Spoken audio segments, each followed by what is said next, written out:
Muito bem, então qual é a passagem? Gálatas 1:2. Gálatas 1:2. Pode ler de novo. E todos os irmãos, meus companheiros, as igrejas da Galácia. Muito bem, então note bem aí que Paulo simplesmente, ele começa a sua carta expressando e descrevendo a igreja de Deus, o rebanho, o reino, a família de Deus e o corpo de Cristo como as igrejas da Galácia. Aí você pode perguntar, mas por que está no plural as igrejas? Por quê? Porque o conceito do Novo Testamento é uma igreja em cada cidade. A Galácia era uma região com várias cidades, né? Então tinha a cidade de Derbe, Icônio, Listra, que eram as cidades da Galácia onde existiam cristãos. Então Paulo disse, bem, cada cidade tendo uma igreja, a Galácia sendo uma região, então ele se dirigiu às igrejas da Galácia, simplesmente dando ênfase àquela localidade, né, onde se encontrava as igrejas de Cristo. Amém? O rebanho de Deus. Enfim. Então nós, quando nos referimos à igreja, né, vamos nos referir às vezes à igreja apenas descrevendo ou discriminando onde ela se situa. Onde estão aqueles salvos aos quais nós estamos nos dirigindo mais especificamente. Então podemos falar sobre as igrejas de Minas Gerais, né? As igrejas da Grande Belo Horizonte, né? Então estamos falando apenas dando ênfase ao local, amém? A igreja naquela localidade. Exatamente. É a mesma coisa, né? A igreja de Leopoldo, a igreja que está lá, os irmãos que estão lá servindo a Deus, com os quais nós temos comunhão e aos quais nós estamos nos referindo. Vamos ler 1 Tessalonicenses 1, versículo 1. 1 Tessalonicenses 1, versículo 1.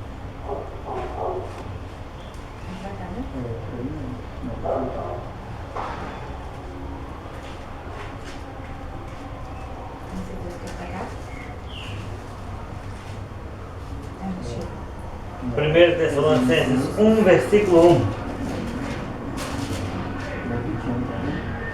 Versículo 1. Isso. Paulo, Silvano e Timóteo, a igreja dos Tessalonicenses, em Deus Pai e no Senhor Jesus Cristo. Graça e paz a vós outros. Muito bem, note bem que ele disse a igreja dos Tessalonicenses. Então, na verdade, ele está identificando o membro. Os membros da igreja que são predominantemente gentios. Então, muitos convertidos em Tessalônica, né, mas gentios. Você lembra que a Bíblia fala assim, aqui Paulo, saindo de Tessalônica, né, ele foi para Bereia e disse, estes judeus de Bereia são mais nobres que os judeus de Tessalônica, porque receberam a palavra com toda avidez, verificando as escrituras para ver se as coisas de fato assim. Então, na igreja de Tessalônica, a maioria dos convertidos não eram judeus, porque os judeus de Tessalônica, pelo contrário, eles rejeitaram a Cristo e perseguiram Paulo até depois que ele saiu de Tessalônica. Então, quando Paulo escreve aquela igreja, né, instruindo aqueles irmãos, ele praticamente nem vai citar o Velho Testamento, né? Na sua carta, ele vai estar escrevendo para pessoas predominantemente gentias, né, gregas, digamos assim. Então, por isso ele enfatizou os membros daquela comunidade cristã, daqueles discípulos daquela igreja, amém? Então, note bem que Tessalônica é uma cidade, mas só tem quantas igrejas lá? Uma igreja, a igreja dos Tessalonicenses. Não tem as igrejas dos Tessalonicenses, né? A Galácia já tem igrejas, né? Porque era uma região maior contendo várias cidades, né? Então o conceito do Novo Testamento sempre é, em cada cidade, uma igreja. Amém? Uma igreja, né? Então, vamos entender isso, né? Que quando Paulo quis dar ênfase aos membros, ele chamou a igreja dos Tessalonicenses. quando ele quis dar ênfase à localidade, ele chamou as igrejas da Galácia. Quando ele quis dar ênfase ao dono da igreja, ele chamou ela de Igreja de Deus. Quando ele quis dar ênfase a como Deus cuida da igreja, ele a chamou de rebanho. E vamos ler agora Romanos 16, versículo 16. Romanos 16, versículo 6. Romanos 16, versículo 16. Saudai-vos uns aos outros com o ósculo santo. Todas as igrejas de Cristo vos saúdam. Muito bem. Então, no final da carta de Romanos, Paulo envia saudações, né, de vários irmãos conhecidos, né, de vários lugares onde existiam núcleos de irmãos reunidos, e ele saúda a igreja dizendo: saudai-vos uns aos outros com o ósculo santo. Todas as igrejas de Cristo vos saúdam. Está vendo? Então o que ele está dizendo? Que a igreja costumava cumprimentar-se com o beijo de irmão, né? A ênfase ao ósculo santo é a santidade do ósculo. Por quê? Judas traiu Jesus com um beijo. Foi o beijo de traição, foi o beijo da falsidade, foi o beijo da impureza, da falta de inocência, foi o beijo das segundas intenções. Então, quando Paulo diz: saudai-vos uns aos outros, vamos praticar essa saudação de amor, de carinho. Saudai-vos uns aos outros com ósculo santo. E quem fazia isso? Todas as igrejas de Cristo o saúdam. Então, Paulo é interessante porque a carta aos Romanos é uma carta, digamos assim, muito importante para a igreja no mundo inteiro. Lembrando que Roma era a capital daquele mundo antigo, né? O Império Romano governava o mundo de lá. Então, não é, digamos assim, sem propósito que justamente nesta carta, Paulo termina dizendo: todas as igrejas de Cristo vos saúdam. Amém? Havia uma igreja em Roma e havia igrejas de Cristo no mundo inteiro. Agora, todas as igrejas eram igrejas de quem? De Cristo. Então, quando alguém pergunta de qual igreja nós somos, nós respondemos: somos da igreja de Cristo. Bem, agora pode existir alguma denominação, né, com o nome Igreja de Cristo, e alguém acha que tá bom. Mas quando a pessoa, entende bem o que nós queremos dizer, somos da Igreja de Cristo, então como é que a pessoa se sente? Como vocês falam, às vezes a pessoa pode até se sentir ofendida. Não, mas a minha igreja também é de Cristo. Mas quem falou que ele tem igreja? Se só Jesus tem a sua igreja. Ou a pessoa pode dizer assim: a igreja de Cristo, interessante, é nova. Onde fica? Aí a resposta é: bem, ela tem uns 2000 anos, é novinha. E onde fica? Bem, ela fica no mundo inteiro. Está vendo? Essas são as respostas bíblicas. Mas como é que a pessoa se sente? Confundido ou ofendido. Por quê? Porque é a falta de familiaridade com a verdade, a simplicidade do Evangelho. Bem, então quando falamos de Igreja de Cristo, estamos simplesmente nos descrevendo com uma das várias descrições que Deus nos dá na sua palavra. Então, Igreja de Cristo, às vezes a pessoa ouve essa resposta e pensa assim: bem, Igreja de Cristo, eu nunca ouvi falar. Bem, de fato, é uma pena, porque o Novo Testamento só fala dessa igreja. Então, se a pessoa nunca ouviu falar, talvez é porque tenha lido pouco o Novo Testamento, porque o Novo Testamento só fala da igreja de Jesus. Amém? Então, não temos direito de colocar um nome na igreja de Deus. Porque se a igreja de Deus não colocou um nome próprio específico na sua igreja, nós não temos o direito de colocar. O que nós fazemos então? Nós vamos usar as mesmas descrições que Deus nos dispõe na sua palavra. Então nós somos igreja de Deus e ao mesmo tempo igrejas de Cristo. Ao mesmo tempo podemos estar na Galácia ou podemos ser dos Tessalonicenses, mas somos uma só igreja. Somos o reino de Cristo, a família de Deus, o corpo de Cristo. Somos tudo isso ao mesmo tempo. Então está vendo que a Bíblia dá várias designações ou descrições do que é a igreja e de como o nosso Deus se relaciona conosco.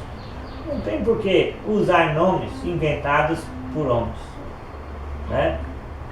Colocar nome inventado por homem em cima do nome de Cristo ou das descrições bíblicas que a Bíblia nos mostra, nos dá como exemplos, é apagar a glória de Deus na igreja verdadeira. Amém? Então existem outras descrições da igreja de Jesus no Novo Testamento. Esses são só alguns exemplos. Amém? Nós podemos usar. Bem, Atos 2:42, vejamos.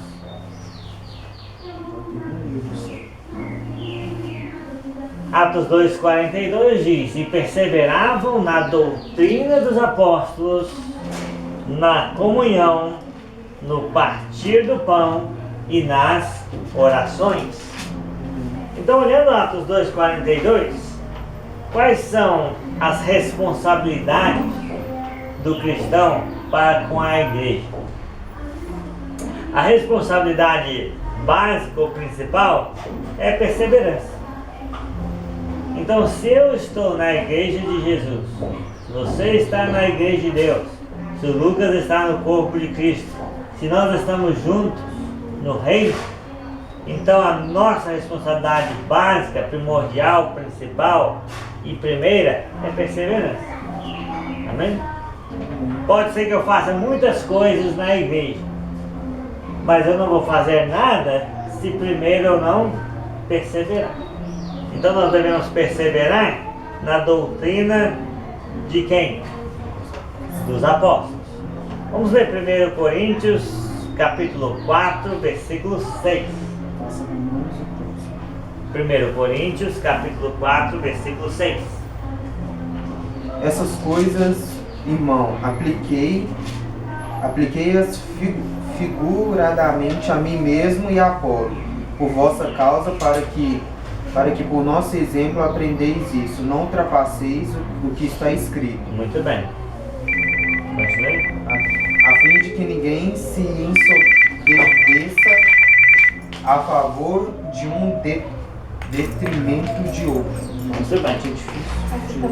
Então 1 Coríntios 4, versículo 6 diz: estas coisas, meus irmãos, apliquei-as figuradamente a mim e a Apolo, para que aprendais isto, não ultrapasseis aquilo que está escrito, em detrimento de um, a favor de outro. Vamos fazer o que Deus diz na palavra. Amém? Para seguir a doutrina dos apóstolos, nós não podemos tomar partido de irmãos. Nós temos que tomar o partido de Deus, de Cristo, que está a favor de todos e vai salvar todos pela sua sã doutrina, né? Então, Paulo estava falando sobre divisões na igreja de Corinto em favor, né, de Paulo, de Apolo, mas tudo isso era figurativamente, porque as pessoas conheciam Apolo e conheciam Paulo, né, apóstolo e profeta da igreja primitiva, conheciam Pedro, ou tinham ouvido falar de Pedro, mas Paulo estava dando como exemplos que ninguém poderia exaltá-los. Por quê? Porque isso não está escrito, isso não está na doutrina dos apóstolos, isso não foi ensinado. Então vamos aprender isto, não ultrapassar o que está escrito. O que está escrito para o nosso ensino foi escrito e nós devemos praticar. O que não está escrito não é da nossa competência, não dá para inventar. Qual é o problema dos grupos religiosos? O problema não é que eles não seguem a Bíblia. O problema é que eles seguem mais que a Bíblia. O problema é que eles fazem o que está escrito e também fazem às vezes o que não está escrito. Então eles vão além do que está escrito. Usa o que está escrito como base precedente para inventar uma prática nova. E isso é errado, né? Nós temos que perseverar na doutrina dos apóstolos e não devemos ultrapassar aquilo que está escrito, né? Então lembra que no começo do nosso estudo eu falei sobre as 4 linhas do campo de futebol, né? Então quer dizer, quando a bola sai das 4 linhas, não vale mais nada. Não vale mais nada. Então quer dizer, nós devemos ficar nas 4 linhas de Deus, que é a doutrina dos apóstolos no Novo Testamento, não fazer nada além do que Deus não pediu. Amém? Não inventar em cima do silêncio das Escrituras. Respeitar o silêncio das Escrituras como normativo para nós. Vamos ler Hebreus 10, 24 e 25. Além de perseverança na doutrina dos apóstolos, nós temos que perseverar na comunhão, no amor fraternal. Hebreus 10, 24 e 25. Consideremos-nos também uns aos outros para nos estimularmos ao amor e às boas obras. Não deixemos de congregar-nos, como é costume de alguns. Antes, façamos admoestações e tanto mais quanto vedes que o dia se aproxima. Muito bem. Então ele fala que nós devemos nos considerar, né? Devemos realmente amar os irmãos, porque nós precisamos nos estimular ao amor e às boas obras. E como é que a gente vai fazer isso da melhor forma? Reunindo, conversando, né? Reunindo para estudar, sim, mas reunindo para conversar, para adorar a Deus, não deixando de congregar-nos, como é costume de alguns. Então alguns não querem congregar, alguns não acham importante congregar, alguns não acham importante se ajuntar. Às vezes a pessoa vai pensar, nós vamos lá para fazer a mesma coisa, ou para ouvir a mesma coisa que nós já ouvimos, né? A pessoa tem várias maneiras de pensar, mas o ponto é que a pessoa que não congrega, a pessoa que não reúne, a pessoa que não persevera na comunhão, no amor fraternal, no convívio, no relacionamento com os irmãos, ela é mais fraca. E a tendência dela desviar qual é? Muito maior. Muito maior.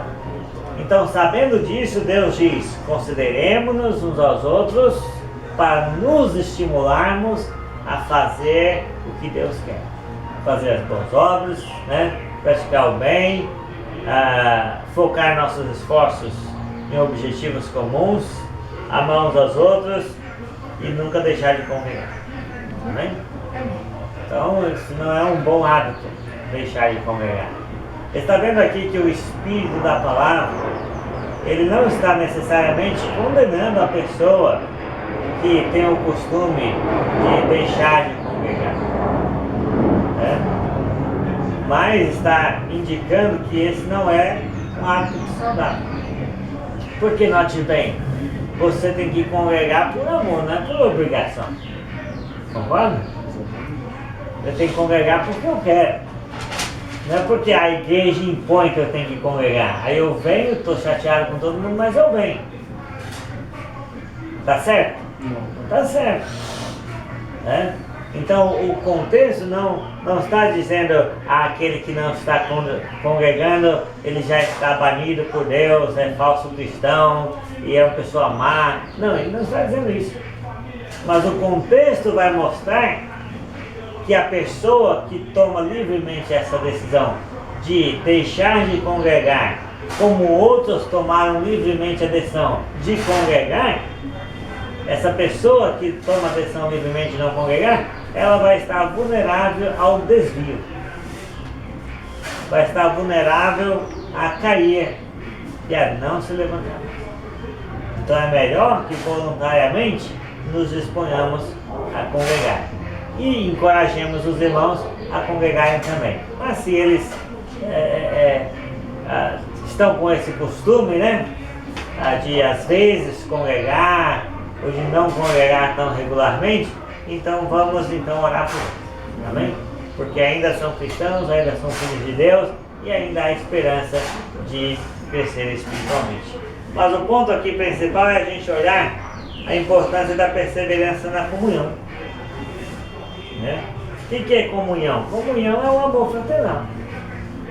Comunhão é a gente se relacionar uns com os outros para saber as despesas, as alegrias, as necessidades, como nós podemos ajudar, encorajar e também partilhar as nossas alegrias.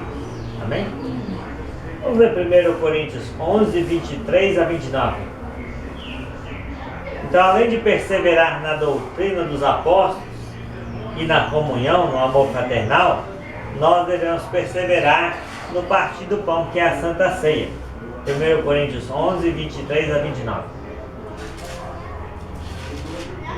Porque eu recebi do Senhor o que também vos entreguei, que o Senhor Jesus, na noite que foi traído, tomou o pão, e tendo dado graças, o partiu e disse: esse é o meu corpo que é dado por vós, fazei isso em memória de mim. Muito bem. Por semelhante modo, depois de haver ceado, tomou também o cálice, dizendo: este cálice é a nova aliança no meu sangue. Fazei isso todas as vezes que o beberdes em memória de mim. Porque todas as vezes que comerdes este pão e beberdes o cálice, anunciai a morte do Senhor até que ele venha. Por isso, aquele que comer o pão ou beber o cálice do Senhor indignamente será réu do corpo e do sangue do Senhor. Examine-se, pois, o homem a si mesmo, e assim coma do pão e beba do cálice. Pois quem come e bebe sem discernir o corpo, come e bebe juízo para si. Muito bem. Então, em 1 Coríntios 11, 23 e 29, Paulo disse: porque eu recebi de quem? Do Senhor, que também vos entreguei, eu vos ensinei. Então, está vendo? Então, vem de Jesus, que é Deus, passa pelo apóstolo, que tem, digamos, o revestimento do Espírito Santo, não é isso? Que é guiado a toda a verdade, que é cheio do Espírito Santo, para que nós possamos praticar. Nós praticando, nós vamos ser abençoados por Jesus, por Deus. Amém? Amém. Então é sempre assim, veio de Jesus através dos seus apóstolos. Isso é a sã doutrina. E lembra aí que Paulo diz, né, todas as vezes que comerdes o pão, todas as vezes que bebeis o cálice. Isso quer dizer que é diferente de algumas vezes ou de vez em quando. Então, desde o começo da igreja, a igreja perseverava no partir do pão. Perseverar no partir do pão significa que a igreja tinha que fazer o partir do pão, ou a Santa Ceia, com uma certa regularidade. E a igreja fez isso, fazia isso ao primeiro dia da semana, ao primeiro dia de cada semana. É por isso que Paulo usa essas expressões todas as vezes. Porque Jesus usou essa expressão, né? Então quer dizer, todas as vezes é todo domingo. Não é de vez em quando, né? Uma vez por mês, né? Ou uma hora ou outra, não, todas as vezes. Então quer dizer, o pão representa o corpo de Cristo, o fruto da videira, o sangue de Cristo. Naquele momento da comunhão da igreja com esses elementos, é um momento santo. Então ninguém pode tratar esse momento como um momento leviano, de brincadeira, ou sem reverência, ou sem temor, ou sem pensar no sacrifício que foi feito há 2000 anos atrás. Se a pessoa fizer isso, ela está, ao invés de se nutrindo da ceia do Senhor para a sua salvação, ela está atraindo a condenação. Então o homem deve examinar-se a si mesmo, né? confessar os seus pecados, né? Rededicar sua vida a Deus e participar do pão. É para isso que ele vai à reunião no domingo. Amém? Isso é perseverar no partir do pão. Se a gente parar para pensar, isso basicamente é isso que Jesus quer. Não é uma coisa difícil, né? Nós não precisaríamos fazer nem mais e nem menos do que isso aqui. E para Deus e entre Deus e nós estaria de bom tamanho. Amém? Então é isso que nós precisamos pensar. A ceia do Senhor é o momento onde você recorda o passado, reconhece o presente e antecipa o futuro. É um momento eterno. Amém? Fazendo memória do sacrifício de Jesus, lembrando que Deus amou o mundo de tal maneira que deu seu Filho unigênito para morrer na cruz por nós. Então, não tem forma melhor de agradecer a Deus pelo plano de redenção, fazendo lembrança através do corpo e do sangue do Senhor. Amém? Vamos ler Tiago 5, 13 a 16. Então, além de perseverar na doutrina dos apóstolos, na comunhão, no amor fraternal, no partir do pão, a Santa Ceia, nós temos que perseverar nas orações. Tiago 5, 13 a 16.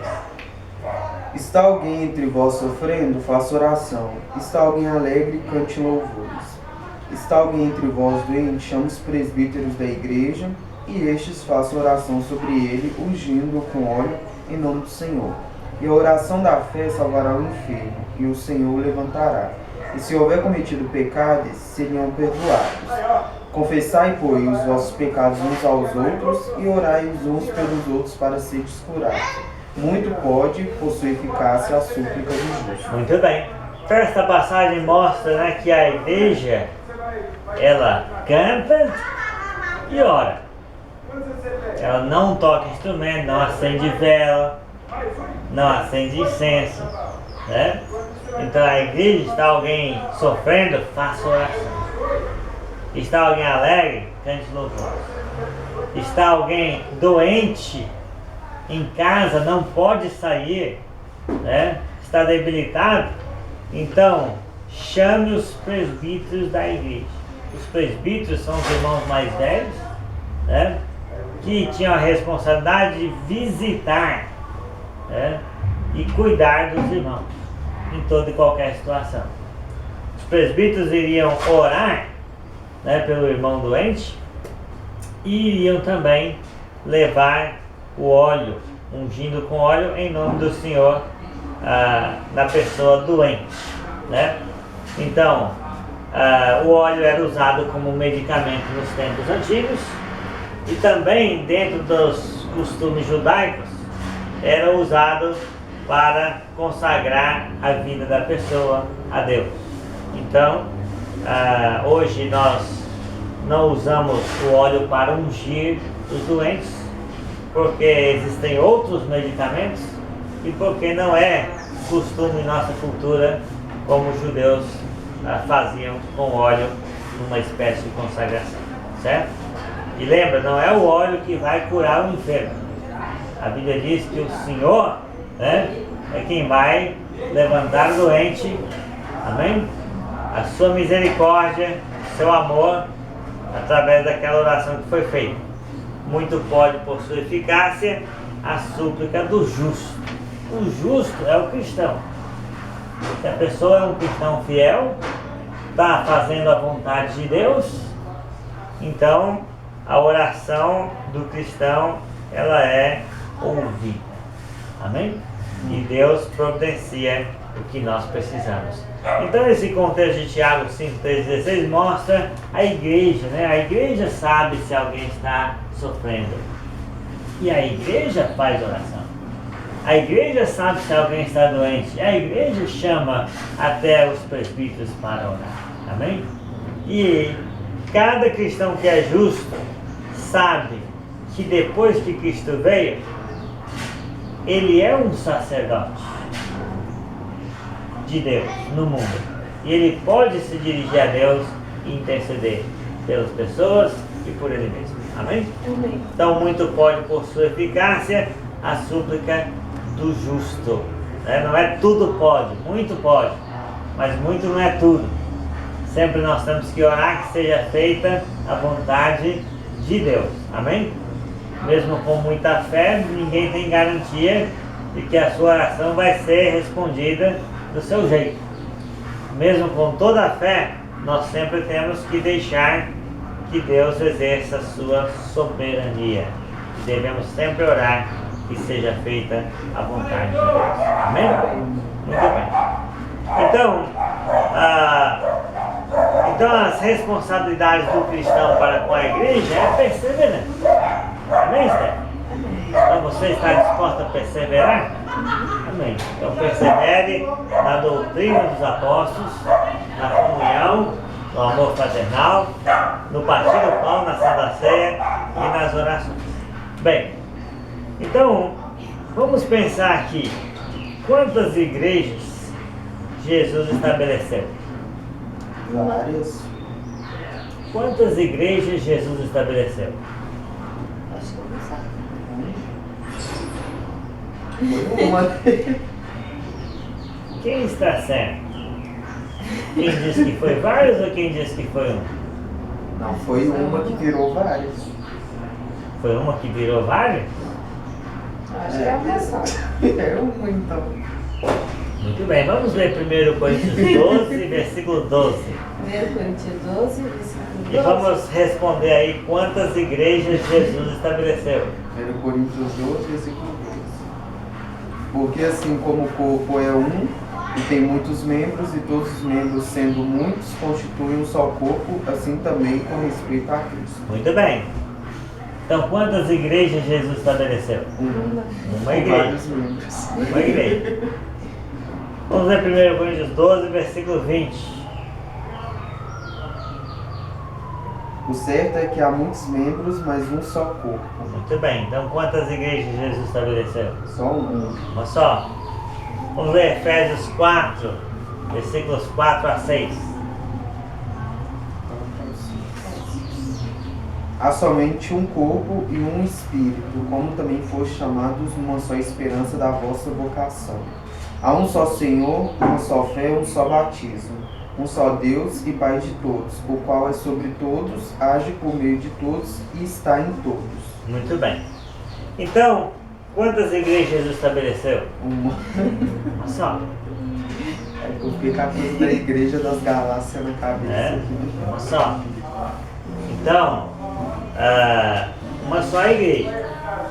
É a mesma igreja, em localidades diferentes. É a mesma igreja, composta por membros, predominantemente gentios ou predominantemente judeus, ou mistos, judeus e gentios. Essa é a mesma igreja. Amém? É a mesma igreja, espalhada pelo mundo, composta por congregações locais, mas é a mesma igreja. Então, Jesus estabeleceu uma só igreja. E aí em Efésios 4, 4 a 6, nós vemos que, por que existe, né, uma só igreja? Por que Jesus estabeleceu uma só igreja? Porque só existe uma igreja verdadeira, né, no ideal de Deus, né? Porque só tem um Deus, só tem uma fé, só tem um batismo, só tem um Espírito Santo, só tem um Senhor, né? E só tem uma vocação, e só tem uma esperança, certo? Então olha só, há um só corpo e um Espírito, como também foste chamados numa só esperança da vossa vocação. Há um só Senhor, uma só fé, um só batismo, um só Deus e Pai de todos. O todos são muitos, mas o Deus é um só. E a igreja? Um só. Então nós temos que entender a questão seguinte: por que é lógico que deve existir uma só igreja? Porque Jesus estabeleceu uma só igreja. Se existe mais, aí não é coisa de Jesus. Se existe mais, aí é coisa de homem. Se existe mais, aí não é o dedo dele, é o dedo de Satanás. Porque ele estabeleceu apenas um corpo. Os membros são muitos, mas o corpo é um só. Há muitos membros, mas um só corpo, e assim com relação a Cristo. E aqui em Efésios 4, 1 a 6, Paulo começa dizendo: rogo-vos, irmãos, como prisioneiro do Senhor, que andeis de modo digno da vocação que foste chamados, com toda a humildade, longanimidade e mansidão, suportando uns aos outros em amor, né? Preservando a unidade do Espírito no vínculo da paz. Está vendo? Então ele implora que nós façamos a coisa certa. Para fazer a coisa certa, você tem que ser a pessoa certa. E ser a pessoa certa é ser humilde. Não só humilde, você tem que ter toda humildade, né? Mansidão, paciência, amparar os irmãos. Porque quando você faz isso, você está preservando uma unidade do Espírito Santo. O Espírito Santo nos une a Jesus. E o Espírito Santo nos une uns aos outros em Jesus. Agora, quando eu vou brigar, quando eu vou separar, quando eu vou dividir, quando eu vou não aceitar mais você e vocês não vão me aceitar, nós vamos quebrar essa unidade que o Espírito Santo criou. Então, nós não geramos unidade, nós só podemos preservá-la. Quem gera é o Espírito Santo. Quando todo mundo que você conhece está obedecendo a mesma palavra, há uma unidade espiritual. O Espírito Santo está promovendo. Agora nós temos que preservar essa unidade no vínculo da paz. E aí ele diz, por quê? Porque há somente um corpo. Está vendo? Então ele começa pela igreja. Essa unidade do Espírito, ela é visível quando você faz parte da única igreja. Porque é só uma igreja. A de Jesus, a de Deus, né? Aqui persevera na doutrina dos apóstolos. E aí, mas há somente um corpo e um espírito, né? Como também foste chamados uma só esperança da vossa vocação. Então, a vocação é o chamado. Deus nos chamou para sermos filhos de Deus. Deus nos chamou para o céu, para a glória. Não é isso que todo mundo deveria querer? Deus não nos chamou para brigar, dividir, montar ministério. Ele não chamou nada disso, né? Então há um corpo, há um espírito, há uma só vocação. Aí ele diz, há um só Senhor, há uma só fé, há um só batismo e há um só Deus. Tá vendo? Agora às vezes as pessoas falam assim, tudo é o mesmo Deus, né? Não é. Se não é a mesma fé, não é o mesmo Deus. Se a fé que eu tenho, se a doutrina que eu sigo não é a mesma que o outro, então não é o mesmo Deus. Tem um problema aí. Meu Deus é diferente do dele, porque a minha fé, o que eu acredito, o que eu pratico, baseado na sã doutrina que eu entendo no Novo Testamento, é uma, e a denominação é outra. Não é o mesmo Deus. O batismo que nós praticamos, a imersão em água para a remissão dos pecados, o ponto da salvação de cada indivíduo é um. O que as pessoas usam é outro. Então não é o mesmo Deus, né? O Espírito Santo em nós, ele age por meio da palavra, produzindo seu fruto de amor, alegria e paz. Outros dizem que ele age, né, fazendo a pessoa cair, gritar, deitar e rolar. Então, peraí, não é o mesmo Espírito. Então não pode ser o mesmo Deus. E o Senhor é Jesus. Mas a pessoa pergunta para o outro, quem é o seu pastor? E ela responde o nome de um homem. Então me desculpe, então não é o mesmo Senhor que nós estamos seguindo, porque nós seguimos Jesus. A outra pessoa segue um líder humano, um líder de um ministério, a cabeça de outra pessoa, uma nova revelação que alguém inventou. Então não é o mesmo Deus. Só é o mesmo Deus quando é o mesmo corpo, a mesma esperança, a mesma fé, o mesmo batismo, o mesmo Senhor. Aí é o mesmo Deus. Mas o mundo, né, tem uma sutileza de enganar. Eles olham as divisões religiosas, o denominacionalismo e dizem, mas é tudo o mesmo Deus. Todas as denominações estão levando para o mesmo lugar. Pode até estar levando para o mesmo lugar, mas definitivamente esse lugar não é o céu. Porque para ir para o céu tem que existir uma unidade. Tem que existir uma só igreja. Por quê? Porque só existe um Deus, um Senhor, um Espírito, uma esperança, uma fé e um batismo. Aí a gente chega lá. Agora, se mudar tudo e depois quer dizer que é o mesmo Deus, não vai colar para quem conhece a verdade. Se mudar tudo, viver uma divergência doutrinária e uma unidade de opiniões e dizer que está levando para o mesmo lugar, parece que não. Né? Porque disse a palavra que o caminho é estreito e a porta é apertada. E só tem um lugar, e só tem um caminho que conduz ao Pai, que é Jesus. Amém? Então Jesus estabeleceu apenas uma igreja. Por que uma só igreja? Porque não existe nenhuma razão bíblica para que exista mais de uma. Amém? Não existe.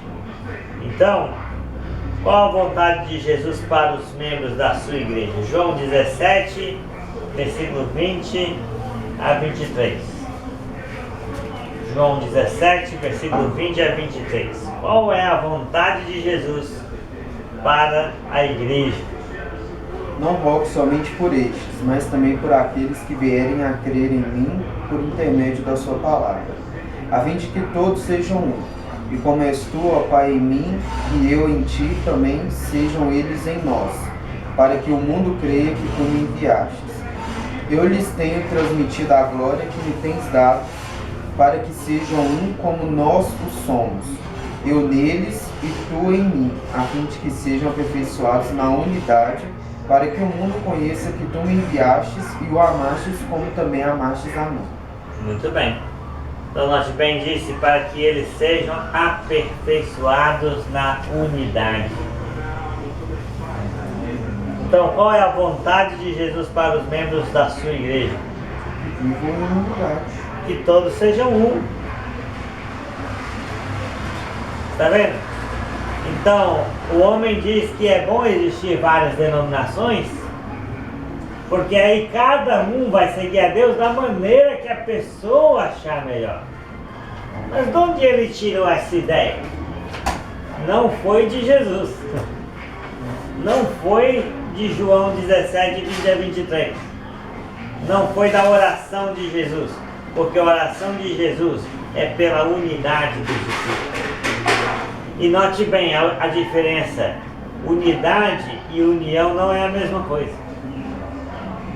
Você pode amarrar dois gatos pelo rabo e colocar num arame, num varal. Você vai ver união, mas você não vai ver unidade. Né?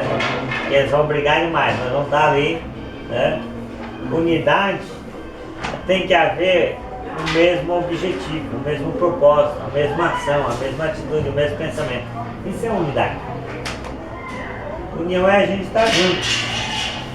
Unidade é nós sermos um em propósito, em pensamento, em ações e em atitudes. Lembra que Jesus orou pela unidade dos seus discípulos, dizendo que todos sejam um. Mas ele explicou como que ele queria. Como és tu, ó Pai, em mim e eu em ti, assim eles sejam em nós. Para que o mundo creia que tu me enviaste.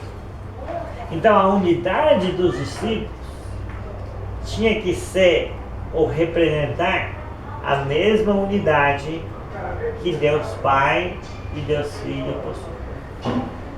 Então não é uma unidade superficial. O denominacionalismo tem uma unidade superficial.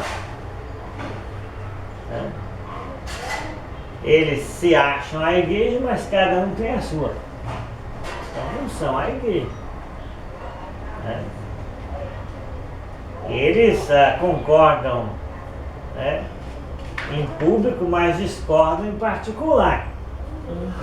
Então não tem unidade verdadeira, não tem verdade nessa união. Então a vontade de Jesus para a sua igreja é que todos que viessem a crer, por meio da pregação apostólica, pudessem imitar a unidade apostólica. Pudesse ser um com Deus, com o Pai, com o Filho e uns com os outros. Então Jesus quer que nós sejamos aperfeiçoados na unidade. Jesus quer que nós sejamos completos na unidade. Jesus quer que a igreja seja uma para sempre. O ideal de unidade é o próprio Jesus quem lançou para a igreja antes mesmo da igreja existir. Amém? Então, o que nós temos que fazer? Atender a oração de Jesus. Não provocar divisões, não criar escândalos, não entrar em desacordo com a doutrina que nós vemos no Novo Testamento. Amém? A nossa unidade, ela é baseada na doutrina. Se nós estamos falando a mesma coisa que Deus fala na palavra, então e não é só isso, é não criar coisas além do que a palavra. Lucas, pode abrir? Depois. Tchau, Tá gravando. Ah, tá. Muito obrigado, tchau. Muito bem. Bem, vamos ver aí Atos 20, versículo 28 a 31. Atos 20. Atos 20, versículo 28 a 31. Pode ler. Não é para abrir. Atendei por vós e por todo o rebanho sobre o qual o Espírito Santo vos constituiu bispo para pastoreares a igreja de Deus, a qual ele comprou com seu próprio sangue. Eu sei que depois da minha partida entre vós penetrarão lobos vorazes que não pouparão o rebanho. É até onde? 31? Até o 30. E que dentre vós mesmos se levantarão homens falando coisas pervertidas para arrastar os discípulos atrás deles. Muito bem. Então Paulo disse, atendei por vós e por todo o rebanho sobre o qual o Espírito Santo vos constituiu bispo para pastoreares a igreja de Deus, a qual ele comprou com seu próprio sangue. Eu sei que depois da minha partida alguns homens, se levantarão dentre vós falando coisas pervertidas e arrastarão os discípulos atrás deles. E que entre vós penetrarão lobos vorazes que não pouparão o rebanho. Então, o que a Bíblia diz sobre a divisão na igreja? As pessoas às vezes não encaram o fato de que